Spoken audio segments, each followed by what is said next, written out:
이 시간 하나님의 말씀에 귀를 기울이도록 하겠습니다. 오늘 설교 제목은 구원하소서 그러나 내 방식대로 라는 제목으로 말씀을 상고해 보도록 하겠습니다.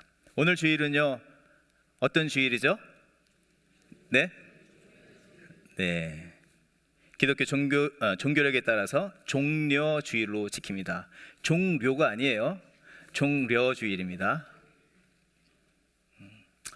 부활주일을 한 주간 앞두고 지키는 이 종려주일은요, 우리 모두를 죄와 사망에서 구원하시기 위해서 예수 그리스도께서 십자가를 지시기 위해서 예루살렘 성에 입성하시는 날을 기념하는 주일입니다. 종려주일. 그래서 여기서 종려주일에서 종려라는 것은 종려나무를 지칭하는 것입니다. 종려나무는요, 야자수인데 이스라엘에게는 어떤 의미인가? 승리와 평화의 상징입니다. 헬라나 로마 시대에 마라톤을 달리거나 또 전쟁에서 승리하면 뭘 쓰죠? 월계관. 그 승리를 상징하는 것처럼 종려나무는 승리와 또 평화를 상징합니다. 뿐만 아니라 이 야자수는요, 척박한 땅, 메마른 땅에서 잘 자랍니다. 그래서 그런 특성이 있기 때문에 회복, 생명, 부활, 번영의 의미를 가지고 있습니다. 그래서 예수께서 예루살렘에 입성하실 때에는 특별히 어느 때였느냐? 이스라엘의 최대 명절인 유월절 절기를 바로 앞둔 시점이었습니다. 유월절은 이스라엘 백성들에게 어떤 의미입니까? 과거 자신들의 조상들이 400년간 애굽의 바로의 통치 아래서 노예로서 압제와 고통을 당하였습니다. 그런데 그런 자리에 있었던 그들이 어떻게 되어졌습니까? 하나님의 주권적인 은혜로 구원함을 받았습니다. 자유자가 되었고 뿐만 아니라 젖과 꿀이 흐르는 땅에 옮겨져서 거룩한 나라 백성으로 살게 되었습니다. 하지만 이스라엘 백성들은 점차 하나님의 그 은혜를 망각했습니다. 교만해졌습니다. 점점 하나님의 뜻에서 멀어져 갔습니다. 결국은 어떻게 되었는가? 그 약속 축복의 땅에서 쫓겨남을 당합니다. 쫓겨나는 것뿐만 아니라 바벨론과 헬라 제국에 또 예수님 당시에 이르러서는 로마의 압제를 당하고 있었다. 그 로마의 칼과 로마의 창과 그 권세와 그 능력 앞에서 굴복하면서 종으로 살아가야 했다는 것입니다. 그래서 이 오랜 압제 속에서 살아가던 이스라엘 백성들은 계속해서 마음에 꿈꾸는 것이 있었습니다. 과거로부터 엘리야 같은 선지자가 나타나서 민족을 해방하고 그들의 나라가 회복되는 것이 그들의 염원이었습니다. 그래서 그것을 메시아 대망 사상이라고 하는 것입니다. 우리가 이것을 쉽게 이해할 수 있고 공감할 수가 있는 것은 우리나라도 그런 역사를 갖고 있었기 때문입니다. 그렇죠? 우리나라가 일제의 압제를 당했다. 그 시절에 많은 분들이 독립을 꿈꿨습니다. 특별히 시인들도 독립에 대해서 노래를 하는데 이육사 시인은 광야라는 시를 통해서 이렇게 고백을 합니다. 천고의 뒤에 백마 타고 오는 초인이 있어. 초인. 이 광야에서 목 놓아 부르게 하리라. 이 식구와 같이 그런 구원할 인도자가 나타나기만을 간절히 바랬다는 것입니다. 그런 가운데 민족을 이 압제와 고통에서 벗어나게 하고 다윗의 왕조, 이 왕과를 회복할 만한 그런 합당한 인물로 여겼던 많은 사람들이 이렇게 추정했던 예수께서 지금 예루살렘에 입성을 하는 것입니다. 그러니 모든 사람들은 열광할 수밖에 없는 것입니다. 아, 저분이야말로 우리를 이 압제와 고통에서 벗어나게 하고 다윗의 왕조를 다시 세울 그런 인물이다. 그러면서 오늘 우리 에스더 선교에서 뭘 꺼내들죠? 초록색 스카프를 꺼내들듯이 종려나무를 힘차게 들면서 연호하는 것입니다. 호산나 호산나. 다윗의 왕이여 우리를 구원하소서. 우리를 이 고통에서 압제에서 벗어나게 하옵소서. 그렇게 외치는 것입니다. 하지만 이 구원과 하나님의 나라를 회복하는 갈망을 가지고 호산나를 외치던 사람들이요, 일주일이 채 지나기 전에 어찌된 영문인지 그 태도가 180도 바뀌어버립니다.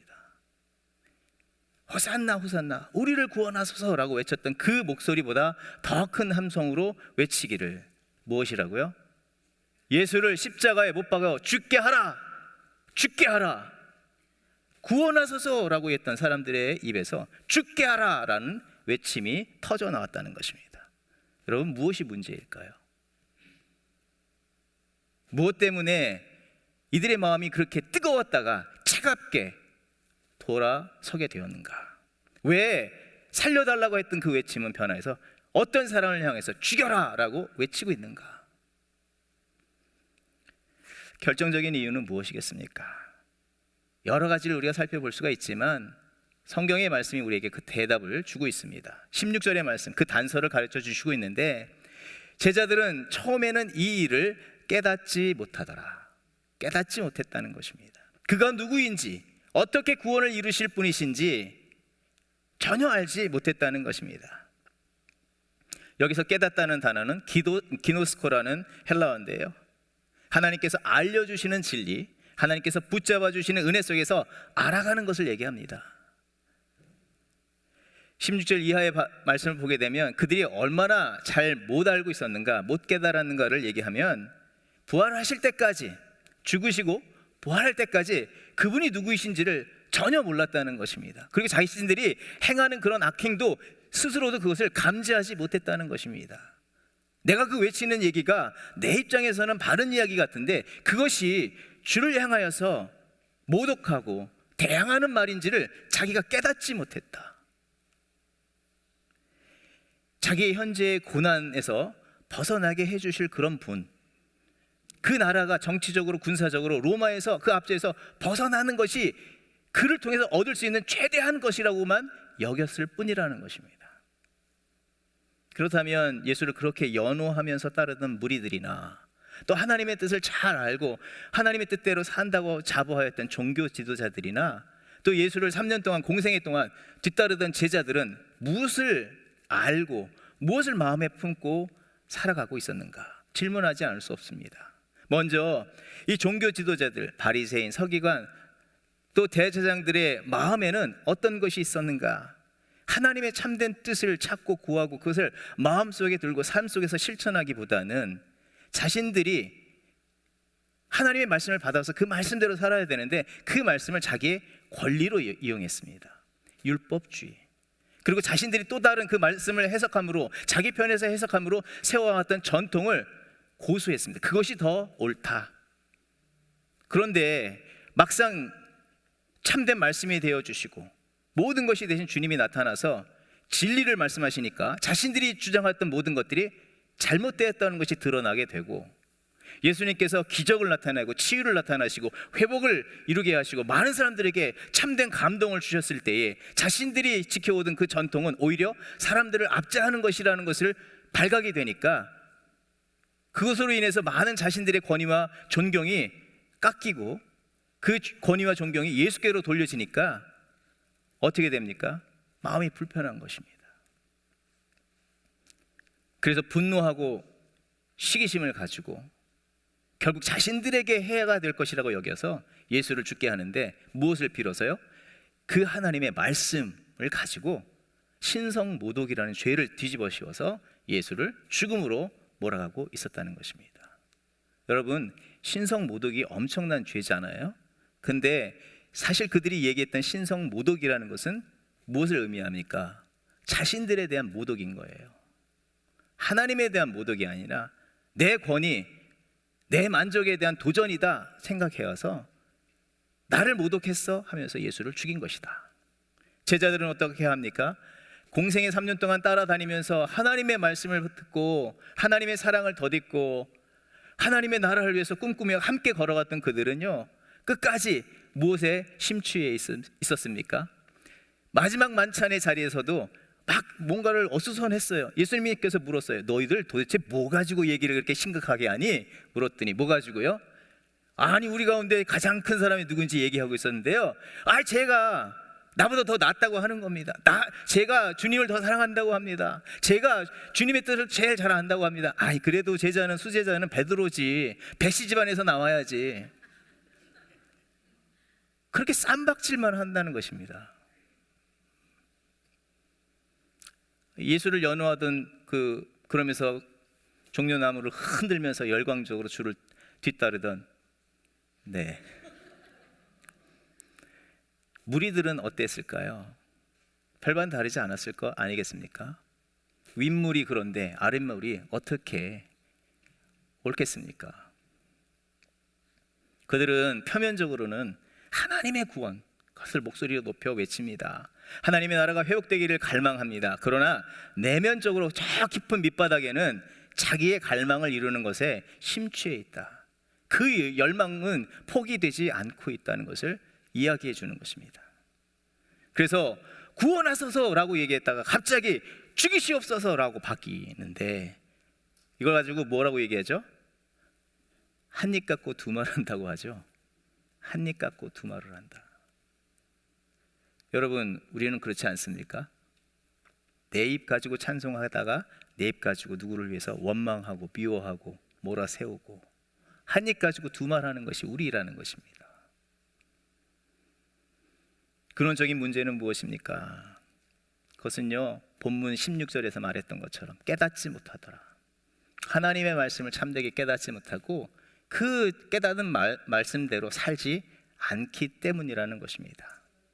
하나님의 거룩한 뜻에 마음과 믿음을 두지 않고 또 삶의 뿌리를 그곳에 깊이 내리지 않는 결과가 이런 결과를 초래할 수 있다.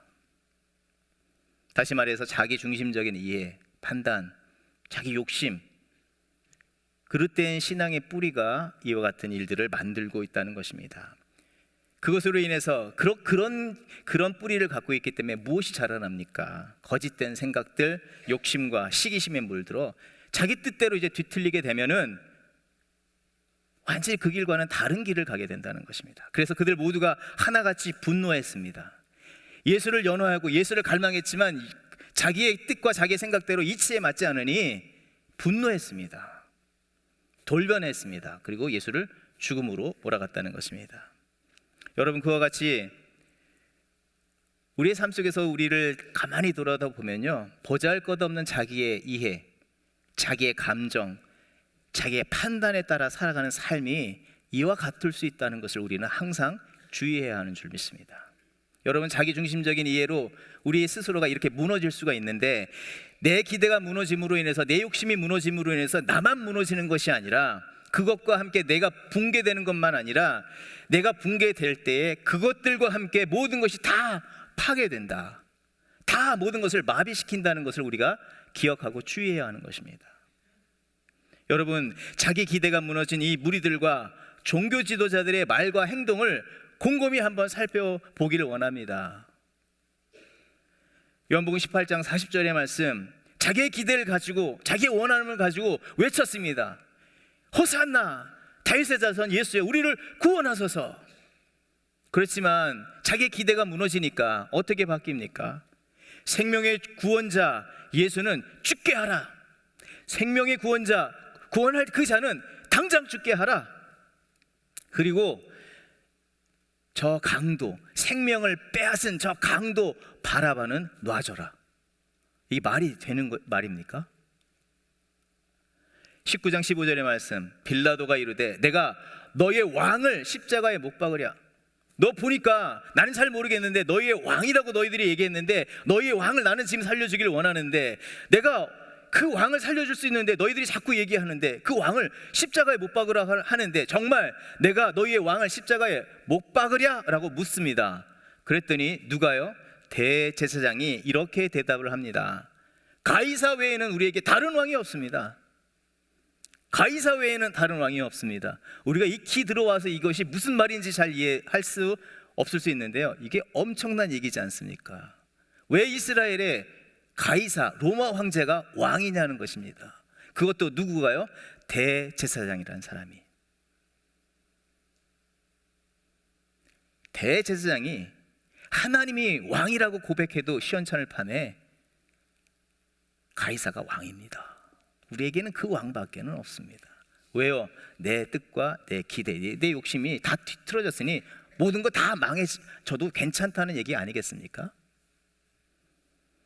세상의 주권자 앞에서 이런 어처구니 없는 요구를 하거나 이 불신앙의 고백을 하는 것이 대제사장이라면 오늘 우리도 그와 별반 다르지 않다 할 수 있는 것입니다.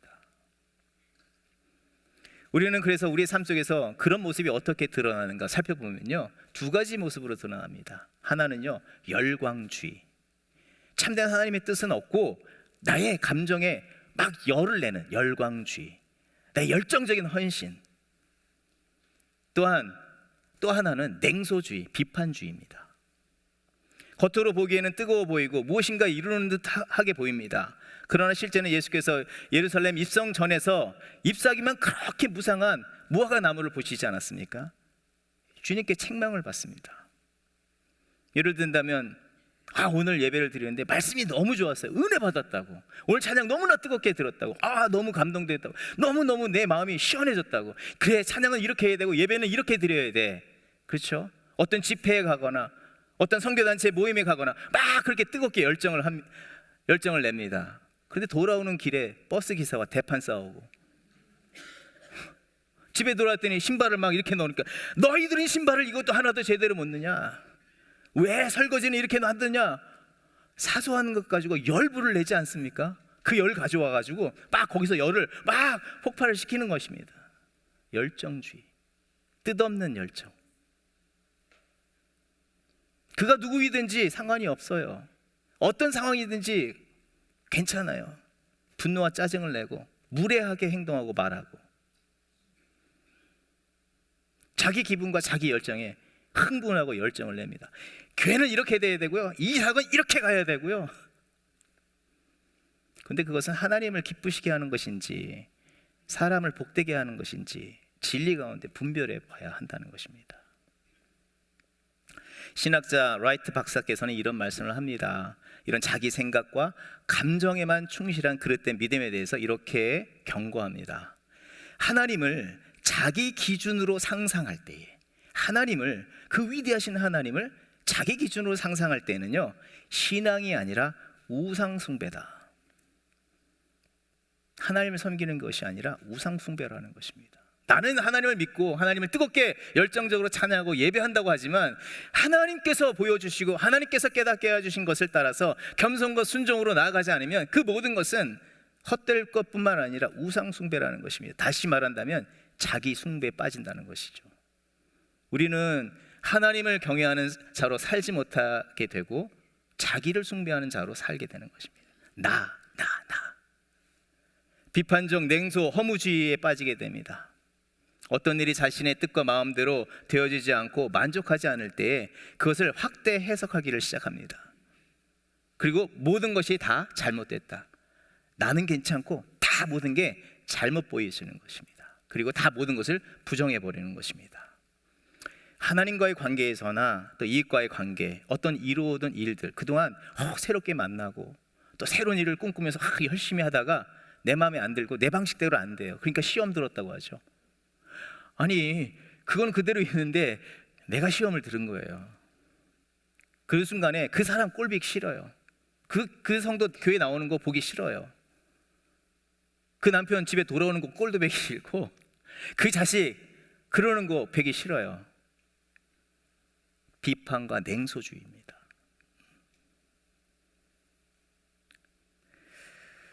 자기 뜻대로 되어지지 않기에 즉시로 차가워지는 것, 우리가 그런 삶을 종종 우리가 살아내고 있지는 않습니까? 그런 순간에 주께서 원하시는 것은 자기 헌신입니다. 자기 부인이고 자기 헌신인데 그 자리에서 자기 부인과 자기를 드리는 것은 없이 하면서 오히려 더 높이는 것은 자기의 목소리입니다. 왜 그 사람이 그랬는가? 왜 그가 그때 그랬는가?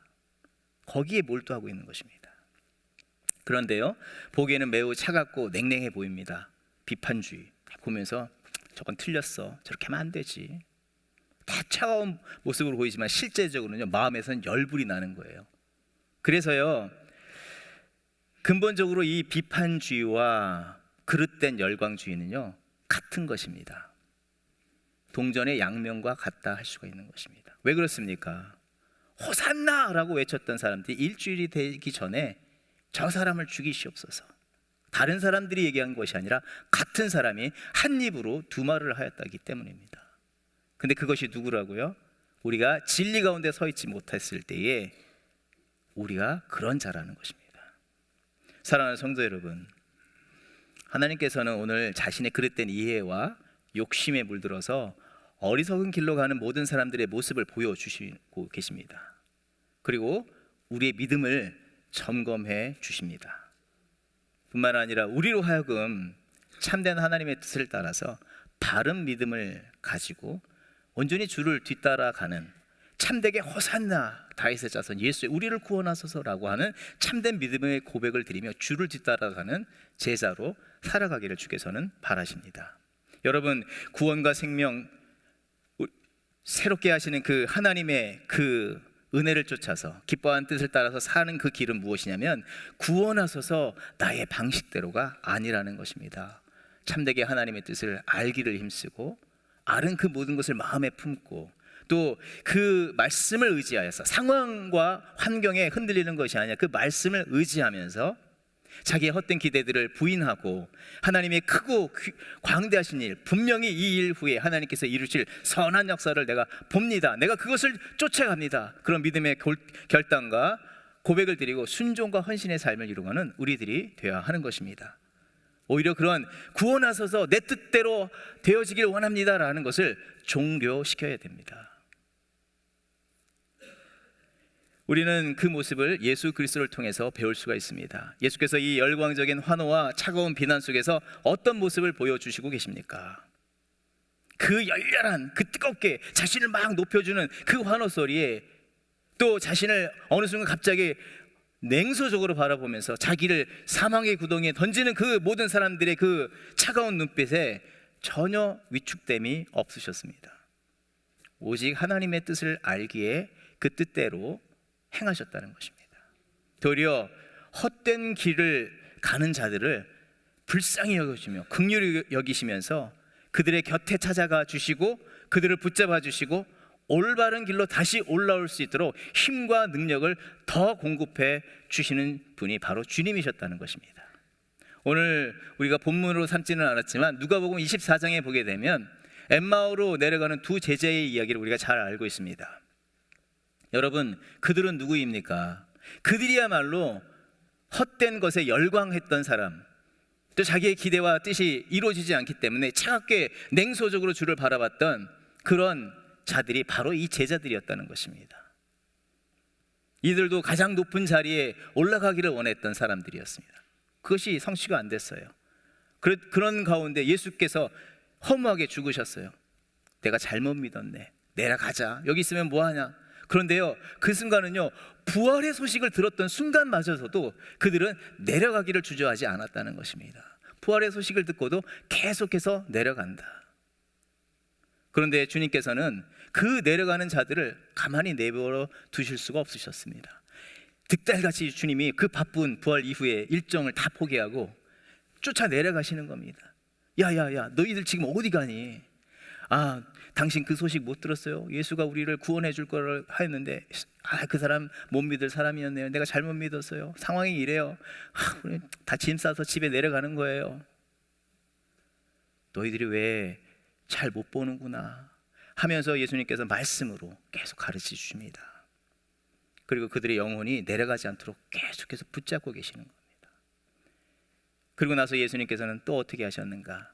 누가복음 24장의 말씀을 보게 되면 그들에게 또다시 성찬을 베푸십니다. 하늘을 우러러 축사하시고 하나님의 참된 사랑, 하나님의 참된 뜻이 무엇인지를 알도록 하기 위해서 하늘의 양식으로 먹이시고 멎어가는 그들의 숨을, 꺼져가는 그들의 영혼의 그 기력을 다시 북돋아 주셨다는 것입니다. 그때 잠든 믿음을 깨워주셨다라고 하는 단어는 에피기노스코라는 단어를 씁니다. 끝까지 하나님의 그 관계성 속에서 깨닫게 하시고 알게 하시기 원하시는 그런 가르침, 삶을 변하게 할 수밖에 없는 그 깨달음을 그들에게 허락하여 주셨다. 그것은 곧 끝까지 십자가에서만 자기의 생명을 내어주신 것이 아니라 끝까지 성찬을 통해서 자신을 내어주시는 주님의 모습을 볼 수가 있는 것입니다. 그로 인해서 그들로 하여금 알게 하실 뿐만 아니라 그들이 되살게 하기를 원하셨다는 것입니다. 그래서 변화할 수밖에 없고 되살 수밖에 없는 삶을 살도록 하시기 위해서 주님인 그 일을 힘쓰셨다는 것입니다. 그들의 그 이후에 놀라운 변화들이 나타나지 않습니까? 그들의 눈이 띄어지게 되었습니다. 주님을 알게 되었고 그 말씀을 들을 때 가슴이 뜨거워지게 되었습니다. 참된 열정을 품었습니다. 옛날에 헛된 그 열정이 아니라 참된 그 뜨거움을 품게 되고 이제는 일어나서 내려가던 길이 아니라 다시 예루살렘으로 올라가서 그곳에서 주의 부활과 구원과 새 생명의 역사를 증거하는 제자들로 살게 되었다는 것입니다. 사랑하는 성도 여러분, 우리의 이 시대에 이 영적인 어두운 세대 속에서 우리의 힘쓸 바는 무엇입니까? 자기의 헛된 생각에 몰두하는 것이 되어서는 안 됩니다. 세상을 바라보며 나의 기대를 부풀리는 것도 되어서는 안 되는 것입니다. 먼저 우리는 진리를 바로 알기를 힘쓰는 저와 여러분이 되어야 하는 줄 믿습니다. 또 알기를 위해서 주님과 더 깊은 교제의 자리로 계속해서 나아가는 우리들이 되어야 할 줄 믿습니다. 주님은 우리로 하여금 깨닫게 하기 위해서 그 바쁜 일정 다 내팽개치고 그 내려가는 자들에게 찾아와서 계속해서 두드리시면서 대화하신 것처럼 주님이 원하는 것은 우리가 주님께 나와서 깊은 교제를 하기를 원하신다는 것입니다. 그리고 중요한 것은 우리의 힘으로 되어지지 않습니다. 우리가 예수를 믿는 것, 우리가 구원 얻는 것 우리의 힘으로 되어지지 않았습니다. 착각하면 안 됩니다. 주의 도우심으로 우리가 구원을 얻은 것입니다. 그렇기 때문에 우리가 우리의 생각, 우리의 감정 그것에 확 잡혀 있고 거기에 몰두되어 있을 때 주님 새 빛을 하늘을 열어서 나를 알게 하시고 상황을 보게 하시고 바른 길로 갈 수 있는 그 길들을 보여주시옵시고 그 길 갈 수 있도록 힘과 능력을 더하여 주시옵소서. 세상에 내가 붙잡고 있는 것으로 내 양식 삼는 것이 아니라 내 만족 삼는 것이 아니라 하늘의 양식을 허락하여 주셔서 그것으로 새 힘 얻게 하시고 올라가는 믿음 삶 살게 하여 주시옵소서. 깨닫는 순간마다 내 자신을 부인하고 쳐서 복종시키고 하나님의 거룩한 뜻을 마음에 더 품고 살아가기를 힘쓰는 우리들이 되어야 할 줄 믿습니다. 말씀을 정리합니다. 하나님께서는 우리가 보잘것없는 나의 감정, 나의 생각, 나의 판단, 나의 이해를 메시아로 여기면서 따라 살기를 바라시지 않습니다. 그 뒤를 따라 내려가는 삶이 아니라 생명의 근원 되시고 참된 구원자 되신 예수 그리스도를 참되게 믿으며 그와 동행하면서 그와 함께 올라가 하나님의 영광을 선포하는 그런 제자들로 주께서는 우리가 살기를 바라십니다. 주님은 우리가 엠마오로 내려가는 신앙이 아니라 그런 영적인 실패자가 아니라 다시 예루살렘으로 올라가 주와 함께 거하면서 주의 영광을 선포하는 그런 거룩한 성도로 그런 믿음의 공동체로 세워지고 살아가기를 바라시는 것입니다. 이제 우리가 나에게 몰두되어 있는 내 감정, 내 생각, 내 판단에 몰두되어 있는 그런 시선들을 주님께로 옮기는 저와 여러분이 되어야 하겠습니다. 우리가 알지 못해서 헛되게 구하고 헛된 이야기를 하고 헛된 말을 하고 헛된 행동들을 할 때에 주님 나로 하여금 하늘의 지혜를 부어주시옵소서. 하늘의 양식을 우리에게 공급하여 주셔서 나의 이 모난 마음, 나의 이 닫혀있는 영혼을 깨워주시옵시고 새 힘 얻게 하여 주셔서 주님의 길로만 나가게 하여 주시옵소서. 주님 내 영혼이 그것을 갈망하나이다. 주님 도와주시옵소서. 주님의 그 진리의 말씀에 깊은 믿음의 뿌리를 내리는 저와 여러분이 되어야 할 줄 믿습니다. 그런 믿음의 삶을 살아가는 저와 여러분이 되기를 소망합니다. 한순간이라도 주께서 깨닫게 하시는 그 말씀이 있다면 그 자리에서 나를 쳐서 복종시켜 드리고 그 말씀 앞에서 나를 헌신하며 주께서 원하시는 그 길로 나가기를 결단하는 저와 여러분이 되십시다. 그런 믿음의 공동체가 되기를 소망합니다. 이렇게 어리석은 길로 계속해서 내려가는 제자들, 헛된 열정에 매달려 있는 자들의 소리들 들으시지만 주님은 그 길을 잠잠히 묵묵히 그냥 지나쳐 가셨습니다. 그러고 나서 본문 이후에 24절에 이렇게 얘기하십니다. 내가 진실로 너희에게 이른다. 한 알의 밀이 땅에 떨어져 죽지 아니하면 한 알 그대로 있다. 죽으면 많은 열매를 맺을 것이다. 진실로 너에게 당부하는 말, 전해주고 싶은 말은 이것이다. 세상의 영광, 열정, 너희들의 자랑, 만족, 그것이 너희를 살리는 것이 아니다. 한 알의 밀이 땅에 떨어져 죽지 아니하면 한 알 그대로 있고 죽으면 많은 열매를 맺느니라. 모든 순간 상황 속에서 세상적인 자신은 부인되어야 할 줄 믿습니다. 종료시켜야 될 줄 믿습니다. 하나님의 거룩한 뜻을 다시 한번 마음에 품고 새롭게 시작하는 저와 여러분이 되어야 하겠습니다. 주님께서 십자가에서 그 사랑을, 그 생명을 우리에게 주셨기에 그 생명, 그 진리를 따라 힘차게 살아가며 하나님께 영광 돌리는 저 여러분의 삶이 되기를 주의 이름으로 축원드립니다.